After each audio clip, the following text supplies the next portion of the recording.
ছাত্র জনতার অভ্যুত্থানের পর গত সপ্তাহে বড় উল্লম্ফন দেখা যায় দেশের পুঁজিবাজারে। চলতি সপ্তাহে সেই ধারাবাহিকতা ধরে রাখতে পারেনি পুঁজিবাজার। ফলে ঢাকা স্টক এক্সচেঞ্জের প্রধান সূচক হারায় 20 পয়েন্ট। বাজার বিশ্লেষকদের মতে বিনিয়োগকারীদের প্রত্যাশা থেকেই গত সপ্তাহের সূচকে বড় উত্থান হয়েছিল। সাইড লাইনে থাকা বিনিয়োগকারীরাও ফিরেছেন বাজারে, যার প্রভাব পড়ার কথা জানান তারা।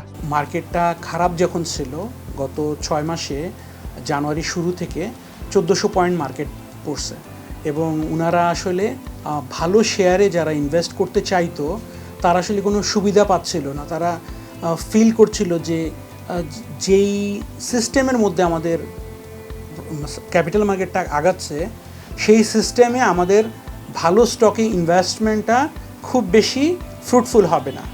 সবাই সাইডলাইনে ছিল এবং যখন একটা চেঞ্জ আসলো আমরা সত্যিকার অর্থে অনেক বেশি ভয়েই ছিলাম, কারণ একটা সিস্টেম যখন চেঞ্জ হয় তখন কিছুটা ডাউন সাইডে যাবে, সেই জিনিসটা হওয়ার সম্ভাবনা কিন্তু খুব ছিল।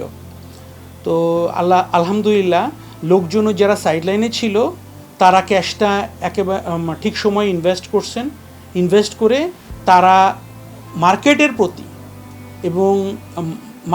একটা ওনারা যথেষ্ট সাপোর্ট দিচ্ছেন, মার্কেটের প্রতি কনফিডেন্স দিচ্ছেন এবং দ্যাট ইজ এ সিগন্যাল যে আমাদের মার্কেটটা ভালো হবে, এই বিশ্বাসটা লোকজনের মধ্যে ক্রিয়েট করছেন।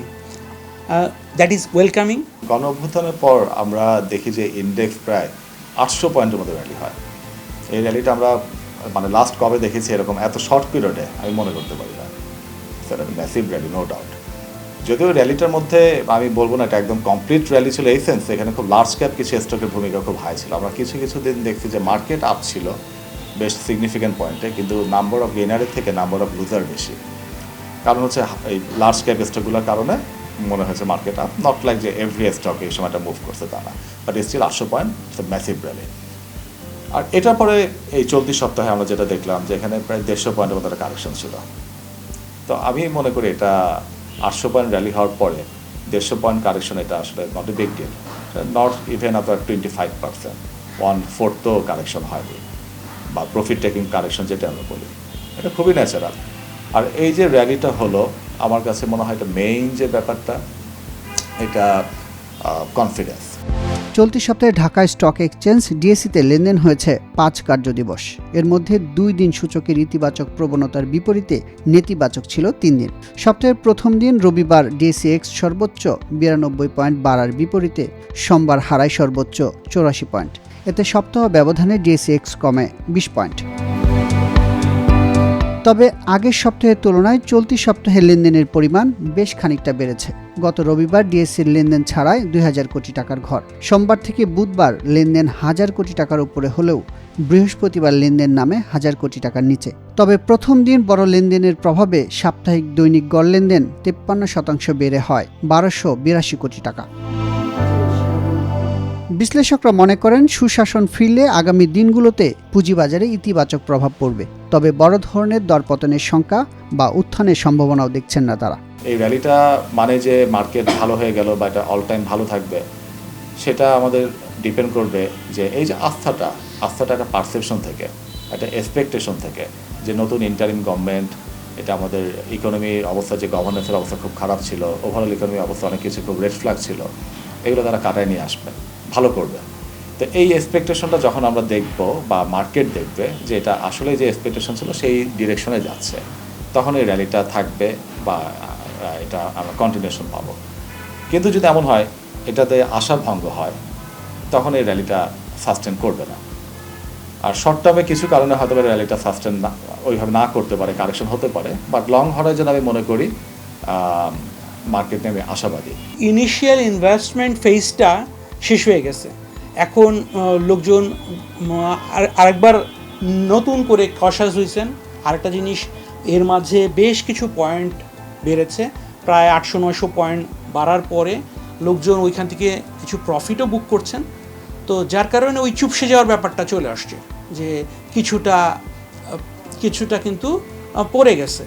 তো আমরা আশা করতেছি যে এই যে নতুন করে ইনভেস্টমেন্ট হয়েছে তার থেকে প্রফিট জেনারেশন হয়েছে অনেকেরই, এবং ভালো শেয়ারের প্রতি আগ্রহ তৈরি হয়েছে, সেটার ভিত্তিতে লোকজন এই জিনিসটা আবার রিসাইকেল করবেন আর কি আশা করা যায়। তবে একদম যে ধাই ধাই করে 1000 পয়েন্ট বেড়ে যাবে, 2000 পয়েন্ট বেড়ে যাবে, we should not expect that thing. ওই জিনিসটা যদি আমরা আশা করি তাহলে আমরা ভুল করব। পুঁজিবাজার নিয়ন্ত্রক সংস্থা বিএসসিসিতে নতুন নেতৃত্ব নিয়ে নিজেদের প্রত্যাশার কথা তুলে ধরেন এই বিশ্লেষকরা। আমাদের সবসময় প্রত্যাশা থাকে যে বিএসসিসি টোটাল মার্কেটের লিডার হবে, আমাদের দিক নির্দেশনা দিবে, আমাদের ভুলগুলা কারেকশন হবে, আমাদের এবং মোস্ট ইম্পর্টেন্ট কথা আমি আগেও বলছি যে ওনারা একটা পিরিয়ডিক্যাল একটা নির্দিষ্ট সময় পর পর পলিসি ইমপ্লিমেন্টেশন করবেন, এবং এই পলিসি যে একটা আসবে, নতুন পলিসি আসবে, that should be backed by research, যে আসলে এই কাজের জন্য কি এইটা হচ্ছে কিনা। আরবিট্রারি ডিসিশন মেকিং কোনো একটা ভালো কিছু নিয়ে আসতে পারবে না, বা কোনো একটা ইন্ডিভিজুয়ালের ইন্টারেস্ট সার্ভ করার জন্য কোনো ডিসিশন মেকিং আমাদের মার্কেটকে আবার আগের বৃত্তের মধ্যে নিয়ে যাবে। তো এই জিনিসটাই আমরা চাচ্ছি যে আপনারা যে পলিসি করছেন সেই পলিসিটা should be market oriented, that should be research oriented, and must not be purposeful for some individuals. রেগুলেটরের মেইন ভূমিকা হওয়া উচিত হচ্ছে পলিসিকে ইমপ্রুভ করা, ডেভেলপ করা এবং এটাকে রিভিউ করা। মার্কেটের ভালো হলো না খারাপ হলো এটা রেগুলেটরের কেপিআই হওয়া উচিত না, এবং এটা রেগুলেটরকে বুঝতে হবে, ইনভেস্টরদের বুঝতে হবে। আমি মনে করি রেগুলেটর হচ্ছে মার্কেট ওরিয়েন্টেড হবে। সে হচ্ছে একই সাথে যেরকম পাবলিকদের যাতে বিনিয়োগকারীরা ক্ষতিগ্রস্ত না হয় খেয়াল রাখবে, এবং ইন্টারমিডিয়ারি যারা আছে asset management company, brokerage house, merchant bank, তাদের সাইডটাও তাকে দেখতে হবে। কারণ তাদেরকে যদি কোনো ওয়ান সাইডে সে ফেভার করতে যায় তাহলে দেখা যাবে যদি ইন্টারমিডিয়ারিস নষ্ট হয়ে যায় মার্কেট ডেভেলপ করতে পারবে না। সো ইন্টারমিডিয়ারিসে মার্কেট ইনসাইটটা বুঝতে হবে, পাবলিক সেন্টিমেন্ট বুঝতে হবে, আর মেইন জিনিস হচ্ছে তার দেখতে হবে যে ভালো গভর্নেন্স প্রতিষ্ঠা করা, যেটা